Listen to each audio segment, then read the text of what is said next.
Máquina bloqueadora semiautomática. ELMA 2, presentado por Daniel Sebastián Rodríguez Ramírez, Lucas Acevedo Morales, María Alejandra Castiblanco Melo, Mateo Pérez Méndez, Manuel Sebastián Reaño Hernández, Nicole Valeria Joya Solano. Fecha 27 de octubre de 2024. Una máquina bloqueadora es un elemento utilizado para fabricar moldes de concreto que se usan en la construcción. Funciona mezclando cemento, agua, arena y otros materiales para luego comprimir esta mezcla en moldes que van a formar los bloques con la forma y los tamaños específicos. El proceso básico de una máquina bloquera es la mezcla, en la que se mezclan los materiales antes mencionados para obtener una pasta homogénea, el moldeo, que es cuando la mezcla se pone en los moldes con la forma de los bloques, compresión y vibración, que es cuando la máquina aplica presión y vibración para que la mezcla se compacte y forme un bloque resistente, y finalmente el secado, que es cuando los bloques dejan secar y se endurecen antes de ser usados. En nuestro caso, las partes a analizar son la base vibradora, el soporte del molde hembra, el molde macho, el acoplador del mecanismo, el acoplador de la manivela y el sistema de reducción. Hola, mi nombre es María Alejandra Castiblanco, yo soy la encargada de la pieza 2, que es la base vibratoria,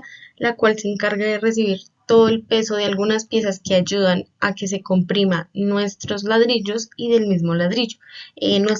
Nuestra pieza se caracteriza por ser un paralelepípedo que tiene cuatro apoyos superiores y otros cuatro inferiores.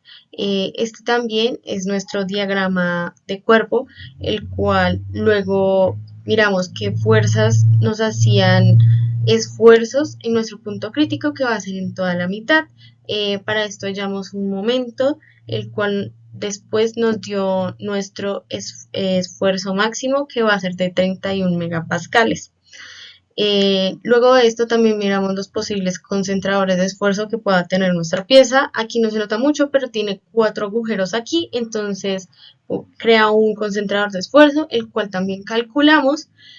Luego también calculamos los factores que pueden modificar nuestra fatiga, teniendo en cuenta las suposiciones que realizamos sobre la pieza, las cuales son que primero su temperatura de manejo va a ser menor de 450 grados centígrados, que esta pues también va a tener un valor estándar de confiabilidad que va a ser del 95%, que su acabado superficial va a ser laminado en caliente y que vamos a manejarlo en vida infinita, ya que es un acero.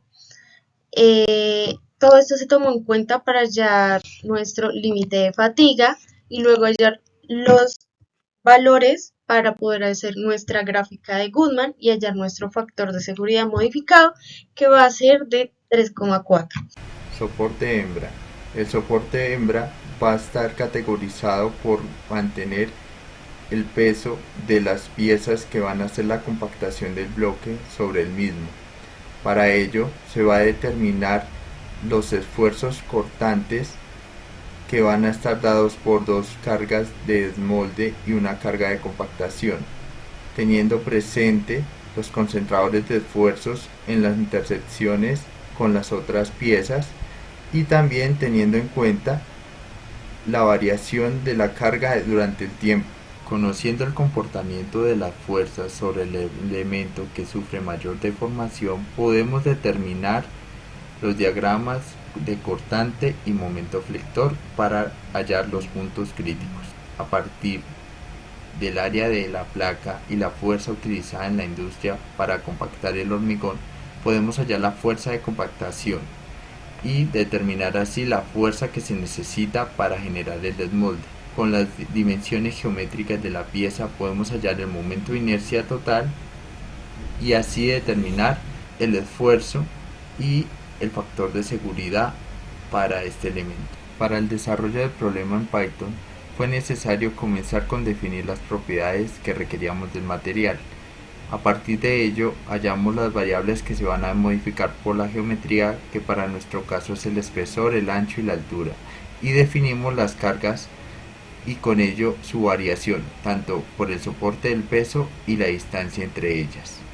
Con estos dos valores podemos llegar a modificar lo que es el momento máximo producido en la pieza y el momento de inercia de la pieza, y con ello determinar el factor de concentrador de esfuerzo en el agujero que hace parte del ensamble de las piezas, y calcular los factores que modifican la fatiga tanto por superficie, tamaño, temperatura y confiabilidad y carga en que está soportada la pieza. Para ello se tiene un nuevo límite de resistencia a la fatiga.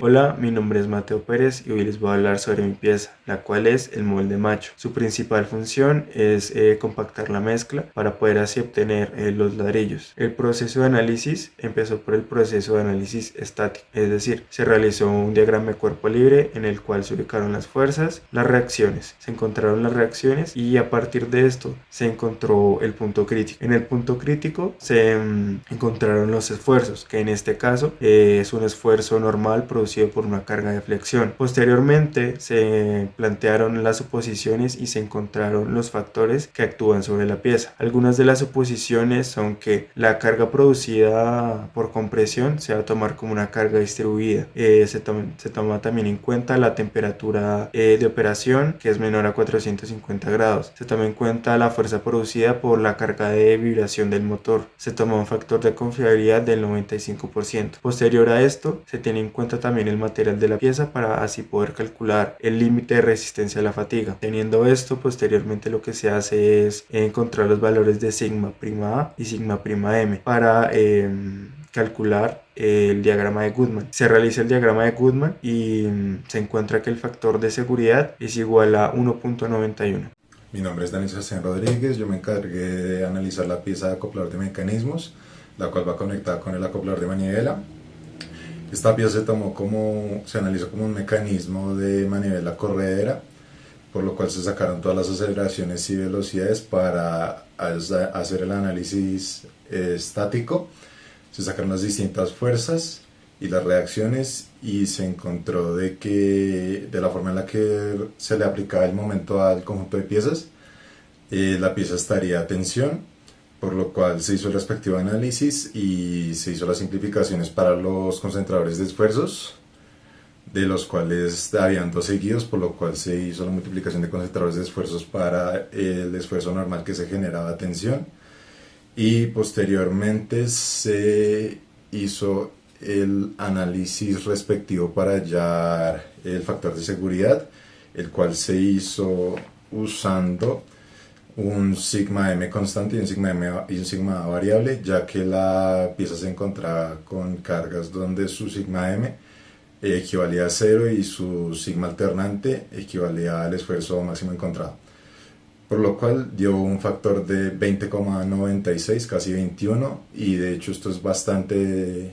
comprensible, ya que se usó un acero que se podría decir que es demasiado por este tipo de material, ya que se usó un acero A36, lo cual básicamente hizo que la pieza quedara sobredimensionada, dando un factor de seguridad muy grande comparado con el esfuerzo que tenía aplicado, que era de casi, aplicando el factor de concentración de esfuerzos, era de casi 6 megapascales. Soy Lucas Acevedo y la pieza de la que yo me encargué fue el acoplador de manivela, que va conectado al acoplador de mecanismo, que a su vez va conectado al reductor.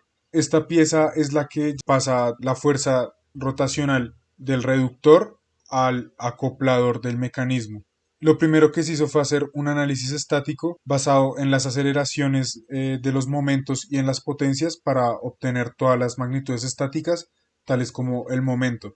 A partir de eso se empezaron a sacar los esfuerzos y se obtuvieron los diferentes factores que afectan tanto a nuestro límite a la fatiga como a su concentración de esfuerzos. Por la fabricación de la pieza se supone que está hecha a partir de un mecanizado y que que se maneja a temperatura ambiente, que tiene una confiabilidad del 95% debido a su material. Y por parte del concentrador de esfuerzo podemos ver que tiene una chaveta, entonces a partir de eso se calculó el concentrador de esfuerzos. Diversos factores, en este caso puede ser el factor de carga y el factor de dimensionamiento, lo que nos permite tener valores más precisos y realistas. Como segunda conclusión, se aprendió a considerar el valor de sobredimensionamiento, sobre todo enfocado al tipo de material, ya que en algunas ocasiones se obtenían valores muy altos, lo que puede ocasionar que la eficiencia de los recursos disminuye. Las otras conclusiones que adquirimos a partir de hacer este proyecto es que desarrollamos diferentes habilidades en programación